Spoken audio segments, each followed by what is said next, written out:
moment my daughter set down her fork and reached across the table to squeeze my wrist. Not once, not twice, but 3 times in the same careful rhythm she'd used since she was 9 years old. I knew something was wrong before she said a single word. Her name is Iris. She's 28 now. The signal was something we worked out together the summer after her mother passed, when she was going through a phase of shutting down at family gatherings, going quiet and glassy-eyed at big dinners where everyone wanted something from her. Condolences received, condolences returned. The exhausting performance of grief in public. She didn't want to make a scene. She never did, even as a kid. So we invented it. 3 squeezes meant I need you to get me out of here.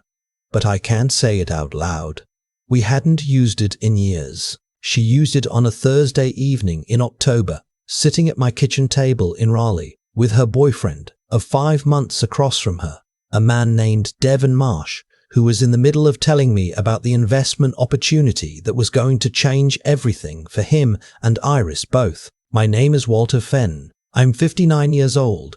I spent 24 years as a special agent with the FBI's Financial Crimes Unit, 14 of those in the Charlotte field office and the last 10 in Raleigh before I retired at 55. I've built cases against mortgage fraud rings, Ponzi operators, wire transfer schemes, and a particular breed of person who is so genuinely warm, so deeply likable, that they could sit at your kitchen table and make you feel grateful for the chance to hand them your savings. I know what that looks like from the inside. I know what it sounds like. I know the exact texture of the smile that goes with it.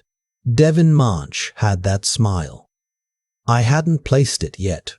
I was still listening. He was 32, good-looking in an unremarkable way, the kind of face you'd trust on first impression without quite being able to say why. He worked in private equity. He'd told me when Iris first introduced us in August, not with one of the big firms, he'd explained. A boutique shop, more nimble, more personalized, with access to deal flow that didn't filter down to the institutional level. He used words like deal flow and alternative structures and velocity of capital, the way someone uses words they've been taught, not words they've grown up with. I filed that away and smiled and passed the rolls. That October evening, my daughter had brought him for dinner because she wanted us to spend real time together, she said. Not a restaurant. Home. My pulled pork, which I'd been making since she was 12. And for the first hour it was exactly that. Ordinary and comfortable and easy in the way that evenings can be when everyone is trying. Then Devin started talking about the fund.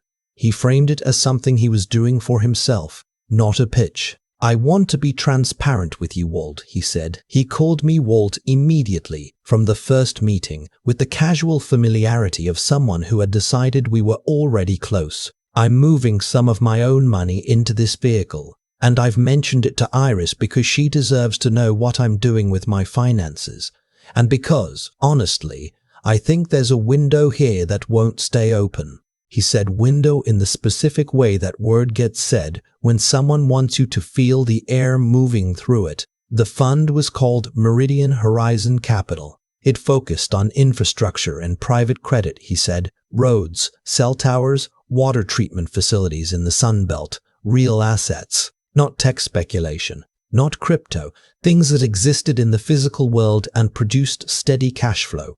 Returns had been running between 15% and 19% annually over the past 6 years. He said it the way people say a number they've rehearsed enough that it no longer sounds strange to them. I nodded.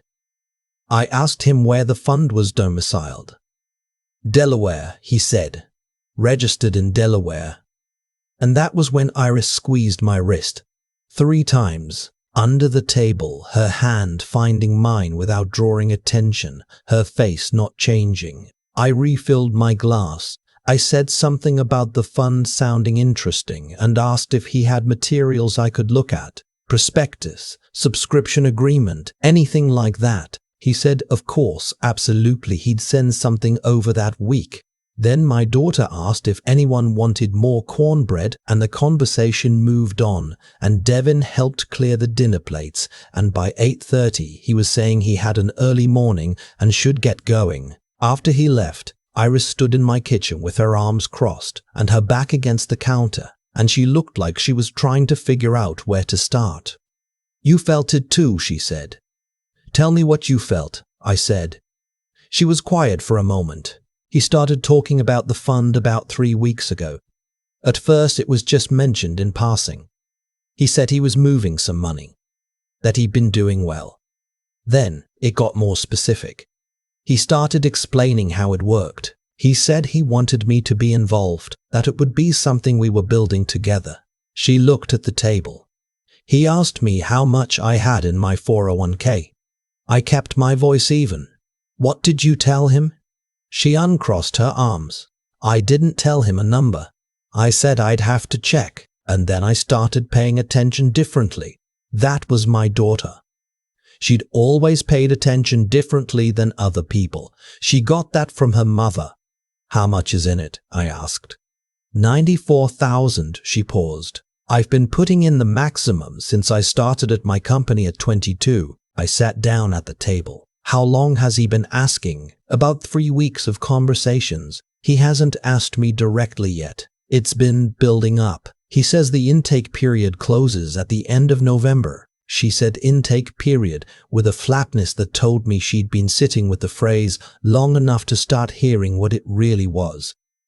"Has he given you anything in writing?" "He emailed me something last week. He called it a term sheet." "Forward it to me tonight," I said.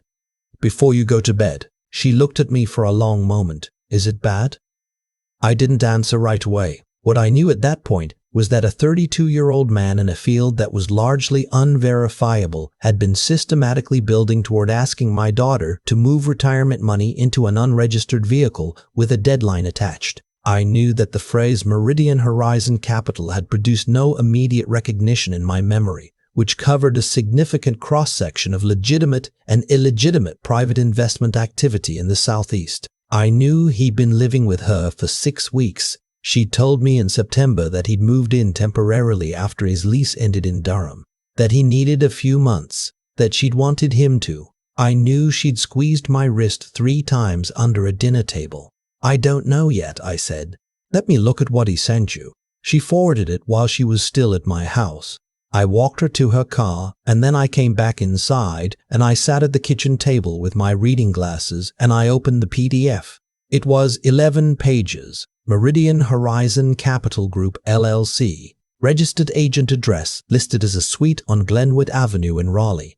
An address I happened to know was a shared services building, the kind that rents conference room access and business mailing addresses for a few $100s a year, not an actual office. The fund claimed to target real asset-backed infrastructure credit facilities, a phrase that sounds specific but means almost nothing without a schedule of the underlying collateral, which was not attached. The return projections cited historical performance with no auditor named and no reference to any third-party verification. A footnote in 9-point type on page 10 noted that the fund was exempt from SEC registration under Rule 506 of Regulation D, which is a legitimate exemption available to private placements, but which some operators use specifically because it limits public disclosure requirements and makes the fund invisible in standard broker check searches. The subscription minimum was $20,000. There was a preferred allocation tier for commitments over $75,000. I closed the PDF and sat with the kitchen light on for a while. Then I opened my laptop. There are 2 people I've called in situations like this throughout my career, long after the kind of situation where you have a badge to go with the phone call. The first was a man named Doug Yarbrough, who spent 18 years as a supervisory agent in the SEC's Enforcement Division in Atlanta, before going private as a compliance consultant. Doug and I had crossed paths on a wire fraud case in 2011 and had stayed in touch the way people stay in touch when they respect each other's judgment but don't have occasion to need it often. The second was a woman named Patty Hollenbeck, who had been a forensic examiner for a white-collar boutique in Charlotte for 15 years and now ran her own shop in Greensboro. Patty could look at a financial document and identify specifically what was designed to obscure versus what was merely poorly drafted. The distinction matters more than most people realize. I texted them both that night and asked if I could call in the morning. Doug answered first at 7:45. I gave him the fund name, the Glenwood Avenue address, and Devon Marsh's name. He said he'd run it through his databases and get back to me. Patty called at 8:20. I read her sections of the term sheet while she listened without interrupting, and when I finished, she was quiet long enough that I pulled the phone away from my ear to check the connection. "Walter," she said finally, "the infrastructure assets they claim to back the credit facilities against, there's no description anywhere in this document of what those assets actually are. No schedule, no appraisal reference, no filing number. If the fund told an investor that a cellular tower in Phoenix secured their position and then the tower didn't exist, there'd be no document anywhere that contradicted them. The disclosure structure on page 7 is designed to look complete without being complete. It's a very common pattern." I knew it was a common pattern. I'd seen it built from the other direction in the depositions of the people who built it. Doug called back at 9:50. "He's real," Doug said, "and it's not simple." Devon Marsh, 32 years old, grew up in Wilmington, studied finance at NC State, worked 2 years at a legitimate wealth management firm in Cary before leaving under circumstances that the firm hadn't publicized. There was a FINRA complaint on file. The firm had filed it internally and then settled quietly. The complaint involved a client relationship that had become, in the language of the filing, inappropriate in nature. The client was a 61-year-old recently divorced woman. She'd moved $40,000 into a private vehicle at Devon's recommendation before the firm caught it. The vehicle had no registration. The money was unrecoverable. The client had declined to pursue criminal action. She was embarrassed, the file noted. She'd trusted him. She thought it was going to be different. I sat back in my chair. "Is Meridian Horizon registered anywhere?" "No, nothing in North Carolina, nothing in Delaware, nothing in any SEC database. There is no fund. So he's running a bare fraud. That's how it looks." Doug paused. "How much is at risk?" "My daughter has $94,000 in a 401k and a boyfriend who moved in 6 weeks ago and is steering her toward a fund with a November deadline." There was a short silence on the line. "How close is he to asking directly?" "He's been building for 3 weeks. She got a term sheet last week. I'd estimate he asks at the end of the month." Doug had worked financial crimes for 18 years. He understood what that meant. A window that closes at the end of the month means he has an exit strategy for the week after it closes. "Here's what you need," he said. "You need her on recorded audio making the investment pitch and asking Iris to commit funds. In North Carolina, one-party consent applies. Iris can record a conversation she's a participant in without disclosing it. A voice memo on her phone, kept in her front pocket. If she meets with him and lets him make the full ask and records it, that recording is admissible. You'd take the audio to the FBI's Financial Crimes Office and let them run with it. She'll have questions. She should. But Walter, she squeezed your wrist. She already knows. She's been knowing. She just needed someone outside it to confirm what she was seeing." I drove to Iris's apartment that afternoon. She opened the door in a sweatshirt, her hair pulled back, and I could see from her eyes that she hadn't slept well. I sat on her couch and told her everything. The Glenwood Avenue address that wasn't a real office, Patty's analysis of the term sheet, the FINRA complaint from Cary, the 61-year-old woman who lost $40,000 and was too embarrassed to press charges, the fact that there was no fund, not in North Carolina, not in Delaware, not anywhere.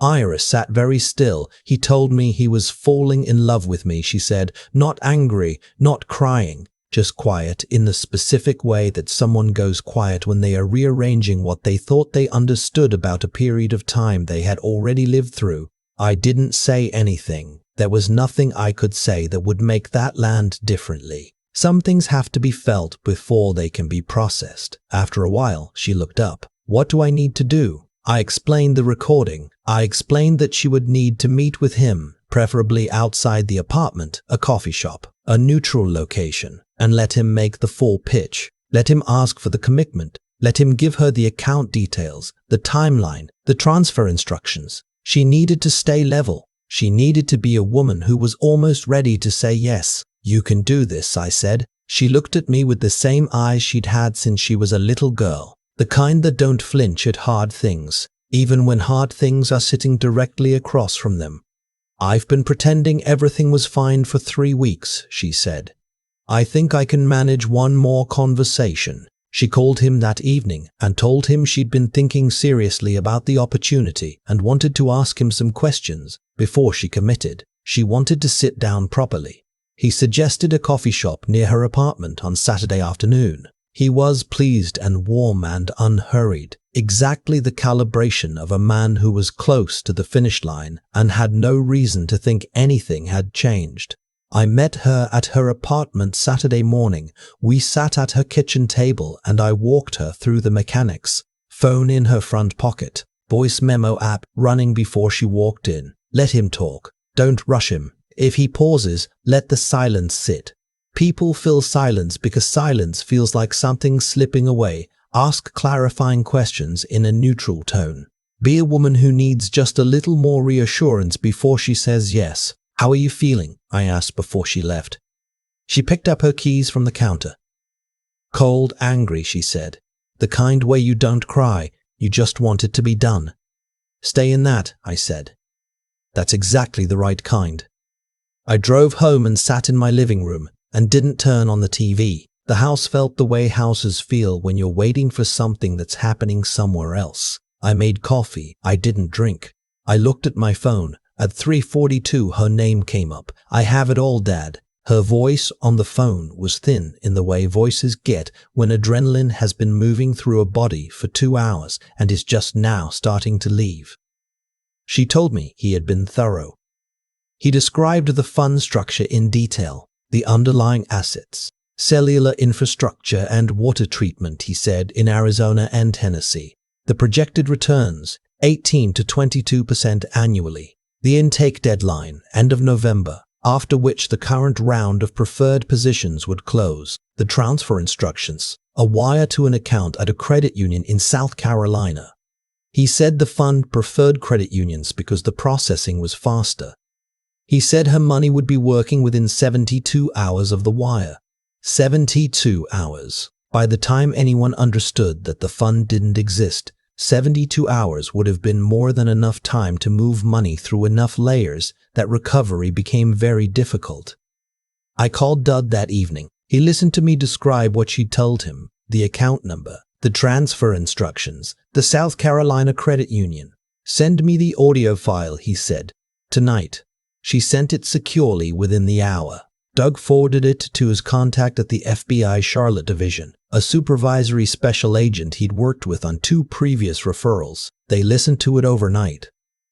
Doug called me Sunday morning at 7:15. It's enough, he said. They're moving. I didn't ask for the operational details. I knew how that worked and it wasn't my role anymore. What I can tell you is that Devin Marsh was arrested at Iris's apartment on Tuesday morning. She called me while it was happening. She was standing in the parking lot outside her building in the cold, her voice very quiet. There are 2 cars, Dad. They're inside. Good, I said. Go stand somewhere you can't see the door. Get some air. I'm okay. I know you are. Get some air anyway. What came out in the investigation that followed was that Devin had run variations of the same scheme in at least 2 other states. In addition to the woman in Cary, there was a 47-year-old school teacher in Columbia, South Carolina, who had wired $38,000 to an account he controlled 3 months before he moved to Raleigh. There was a 53-year-old man in Fayetteville who had lost $65,000.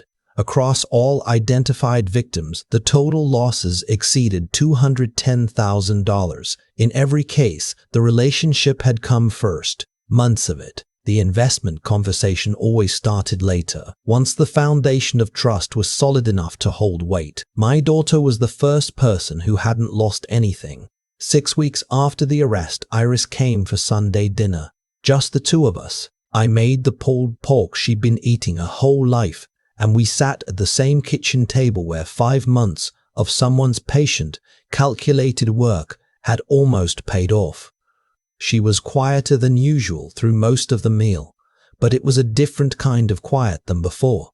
Not anxious, not held in, more like the quiet of someone who has finished something difficult and is letting themselves feel the ground again. She helped with the dishes without being asked, the way she always has since she was tall enough to reach the sink. Afterward, we sat with coffee and she looked at the table for a while. "I keep going over it," she said, "trying to find the moment I should have known." "You did know," I said. "That's why you used the signal." She thought about that. "I mean earlier," she said, "before it got to this." I looked at my daughter. This person I had watched grow from a little girl who invented a wrist squeeze to escape an awkward moment into a woman who had sat across from someone she cared about and recorded the conversation that would end his operation. And I thought about how many people in those case files I'd worked across 3 decades had said the same thing afterward. "I should have known earlier. I saw the signs. I just didn't listen to myself." "Iris," I said, "he was very good at what he did. He had done it before. He had practiced the specific combination of warmth and patience and exclusivity that makes people set aside the small voice that's asking questions. That is not a gap in your intelligence. That is him spending significant preparation and skill on getting past your intelligence. It still doesn't feel great? It shouldn't. But here's what I want you to hold on to." I set down my coffee. "The moment something felt wrong, you didn't disappear into it. You paid attention differently, as you put it, and then you used the signal. That's the thing that made every single other thing possible after it." She nodded. "Most people don't do that," I said. "In my career, the cases that broke my heart the most weren't the ones where someone was foolish. They were the ones where someone felt the wrongness and talked themselves out of it. They were embarrassed to say something. They didn't want to lose the relationship.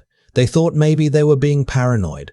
So they waited, and while they were waiting, the window closed." She was quiet for a moment. The kitchen was warm. Outside, there was rain moving in from the west, the first real rain of November, and I could hear it starting against the window above the sink.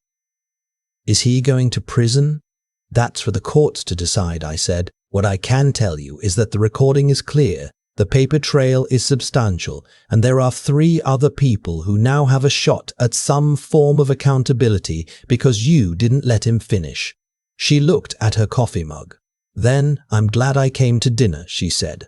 "So am I," I said. "And Iris, you came to me. Don't ever stop doing that." She smiled at that. Small and real, the smile she's had since she was a kid. The one that means she actually means it. We sat there until the rain got heavy and eventually moved to the living room and watched a movie neither of us had strong feelings about. And she fell asleep on my couch the way she used to when she was a teenager and didn't want to drive home in bad weather. I covered her with a blanket from the chair and turned off the lamp and stood there in the dark for a moment, listening to the rain, thinking about the file on a woman in Cary who had lost $40,000 and been too embarrassed to say so. Thinking about the teacher in Columbia, the man in Fayetteville. Thinking about how many people are sitting in relationships right now that feel real. Because in the ways that matter most to us, they are real, and haven't yet gotten to the part where the conversation turns to money. I want to be clear about something, as someone who spent almost a quarter century on the other side of these cases. The fraud works because it is built on genuine human need, not the need to be wealthy, the need to be known, to be chosen, to be inside something that feels like it belongs to you. The most effective financial predators do not lead with money. They lead with attention, with warmth, with the specific and wonderful feeling of someone who wants to understand who you are. By the time the investment conversation starts, the victim is already inside a relationship that has real weight and real history and real feeling. That is not an accident. That is the architecture.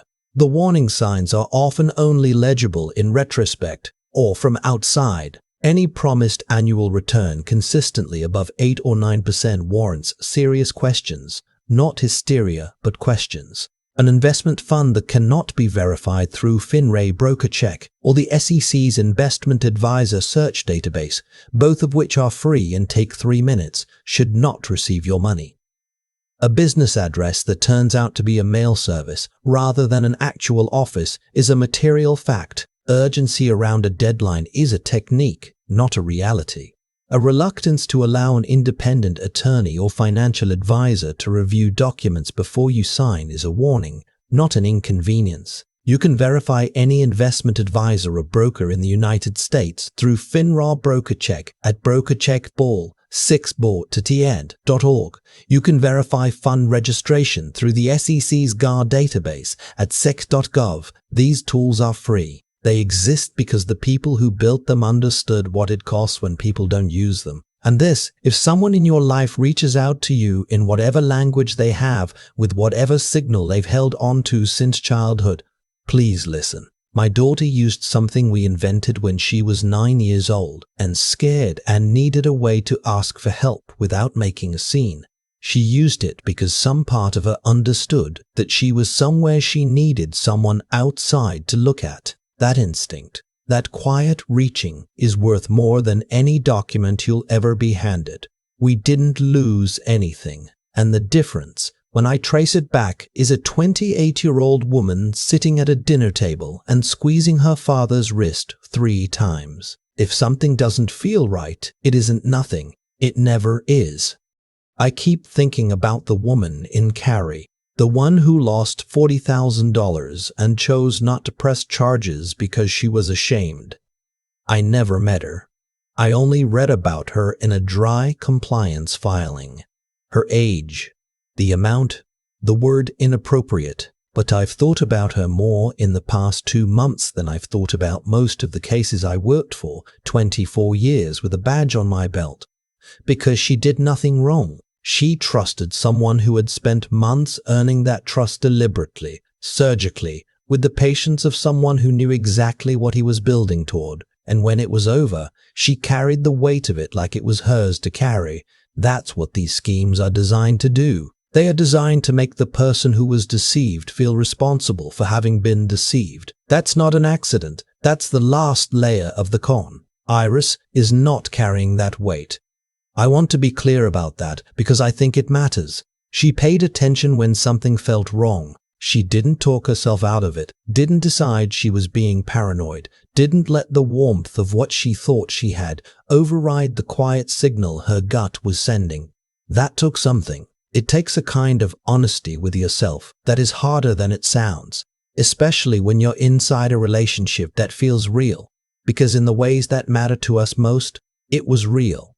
The time was real. The feeling of being chosen was real. Letting yourself see past that, even partially, even just enough to reach across a table and squeeze your father's wrist, that required her to be more honest than most people manage to be in comfortable situations, let alone ones that hurt. I think about that a lot. The choices we make when clarity is expensive, when seeing something clearly means losing something you wanted. Iris made the right choice not because it was easy, but because she had built, over 28 years, the kind of character that doesn't look away from hard things. You don't get that from a single conversation or a single lesson. You get it from 1,000 small moments of being required to be honest, to think carefully, to hold yourself together when you'd rather fall apart. She had all of those moments. I watched most of them. And then there's what she did after she knew. She sat down in a coffee shop with a man she had trusted, and she let him talk, and she kept her voice level, and she did not flinch. That is not a small thing. I've watched trained agents struggle to hold composure in recorded interviews with people they had no emotional connection to. Iris sat across from someone who had told her he loved her, and she held it together for 2 hours because she understood that the outcome depended on her steadiness. That kind of resolve, the ability to act with precision when everything in you wants to react, is something I've seen built in people, usually slowly, usually through harder experiences than they would have chosen. She had it. What I want anyone to take from this is not just the mechanics of how fraud operates, though those matter and I've described them as plainly as I know how. What I want is for people to trust the part of themselves that knows before it can explain. That instinct is not weakness. It is not paranoia. It is intelligence operating below the level of language, pattern recognition built from everything you've ever learned about how people behave when they mean what they say. My daughter invented a signal when she was 9 years old because she needed a way to ask for help without making a scene. She used it at 28 for the same reason. Not because she was scared of a scene, but because she understood that how you ask for help shapes what kind of help you can get. She thought clearly in a moment that was designed to prevent clear thinking. And because of that, we are sitting in my kitchen and the rain is on the window, and she is here. That's the whole thing, really. She is here.